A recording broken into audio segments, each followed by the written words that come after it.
అందరికీ నమస్కారం అండి. Welcome to our channel. Jaganmohan Reddy గారు వసతి దీవెన అనే పథకం పేరు పెట్టి ఆంధ్ర రాష్ట్ర ప్రజలను ఎంతలా మోసం చేశారంటే అది ఒక వర్ణనాతీతం అని చెప్పాలి. ఎందుకంటే జగన్మోహన్ రెడ్డి గారు వసతి దీవెన అనే పథకంతో ఆయన కొత్త పథకం ఏమీ ఇవ్వాల. ఆల్రెడీ ఫీజు రియంబర్స్మెంట్ అనే ఒక పథకాన్ని ఆయన జస్ట్ పేరు మార్చి ఇచ్చాడంతే. దానికి నేను కొత్తగా తీసుకొచ్చాను అని చెప్పేసి ఒకవైపు జగన్మోహన్ రెడ్డి గారు, మరోవైపు వైసీపీ నాయకులంతా కూడా జగన్మోహన్ రెడ్డి గారి హయాంలో చాలామంది విద్యార్థులకు ఈ వసతి దీవెన ద్వారా ఆర్థిక సాయం అందింది, చాలా వరకు ఉన్నత చదువులు చదివారు అంటున్నారు. నిజంగానే ఆర్థిక సాయం అందిందా లేదా అనేది ఈ వీడియోలో మనం తెలుసుకునే ప్రయత్నం చేద్దాం. జగన్మోహన్ రెడ్డి గారు వసతి దీవెన అనే పథకాన్ని కొత్తగా ఏమీ పెట్టలేదు, జస్ట్ ఒక పేరు మార్చారంటే. ఆల్రెడీ ఫీజు రియంబర్స్ ఉన్న పథకాన్ని జస్ట్ పేరు మార్చి ప్రజలకు డబ్బు ఇచ్చారు. ఇంకొకటి ఏమంటున్నారు, వైసీపీ నాయకులంతా కూడా చాలామంది ఉన్నత చదువులు చదివారు అంటున్నారు కదా. నిజంగా జగన్మోహన్ రెడ్డి గారు ఇవ్వాల్సిన బకాయిలు మొత్తం ఇచ్చేశారు ఆయన హయాంలో అంటే? ఇవ్వలేదు. ఎన్ని వేల కోట్లు బకాయిలు ఉంచేశారు. ఓన్లీ నేను చెప్పేది ఈ వసతి దీవెన ఫీజు రియంబర్స్మెంట్ గురించి మాత్రమే, వేరే బకాయిల గురించి కాదు. రైతుల గురించి కానీ వేరే వాటి గురించి నేను మాట్లాడట్లా. కేవలం విద్యార్థులకు సంబంధించిన ఈ ఫీజు రియంబర్స్మెంట్ బకాయిలు ఎన్ని వేల కోట్లు బకాయిలు పెట్టారనేది మాత్రమే మనం ఈ వీడియోలో ప్రయత్నం చేద్దాం. ఫీజు రియంబర్స్మెంట్స్ మొత్తం కూడా 2832 కోట్లు బకాయిలు పెట్టారండి. వసతి దీవెన అనే పేరుతో మొత్తం 989 కోట్లు. పీజీ ఫీజు రియంబర్స్మెంట్ అవన్నీ 450 కోట్లు. మొత్తం ఈ మూడు కలిపి జగన్మోహన్ రెడ్డి గారు పరిపాలించిన ఈ 5 సంవత్సరాల్లో 4271 కోట్లు బకాయిలు పెట్టారు. ఇవ్వాల్సిన బకాయిలు పెట్టేసి వదిలేశారు. దీనివల్ల ఎవరికి నష్టము అంటే కష్టపడి చదువుకోవాలని ఆశపడ్డ ప్రతి విద్యార్థికి నష్టమే.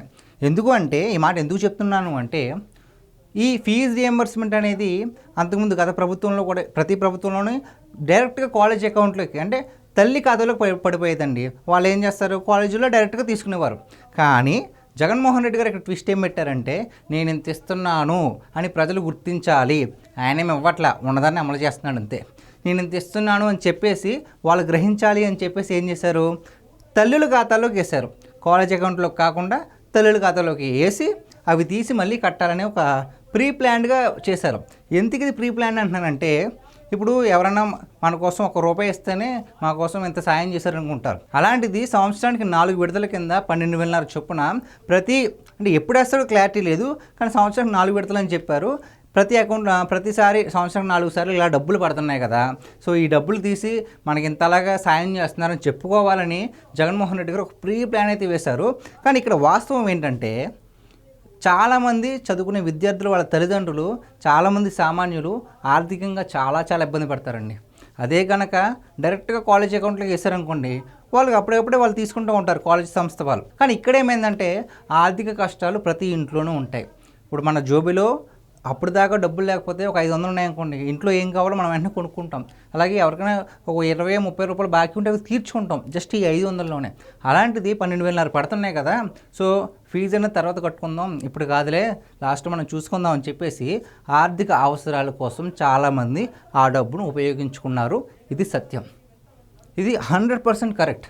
సో ఆ 12,500 లాస్ట్లో కడదాంలే, ఈసారి వీళ్ళకి ఇవ్వాలి, వాళ్ళు ఎక్కువ అడుగుతున్నారు అప్పు, ఈసారి ఎలాగైనా సరే వడ్డీ కట్టకపోతే మమ్మల్ని నిలబెట్టేస్తారు, కనీసం ఈ డబ్బులతో ఇప్పుడు కట్టేస్తే లాస్ట్లో కట్టుకుందామని చెప్పేసి లాస్ట్ వరకు కూడా ఈ ఫీజు రియంబర్స్మెంట్ ద్వారా వచ్చే డబ్బుల్ని ఫీజు ద్వారా ఎక్కువ మొత్తంలో ఒక బాకీ కింద ఉంచేసుకున్నారండి. దీనివల్ల చాలామంది చాలాగా సఫర్ అయ్యారు. ఎందుకు ఈ మాట చెప్తున్నాను అంటే, ఒక ఎగ్జాంపుల్ ద్వారా చెప్తానండి. డిసెంబర్ 17, 2023న నెల్లూరు జిల్లా కావలిలో ఫీజు రియంబర్స్మెంట్ డబ్బులు అందలేదని దాదాపు 30 మంది ఫైనల్ ఇయర్ నర్సింగ్ విద్యార్థులను నర్సింగ్ కళాశాలకు బయటకు పంపేశారండి.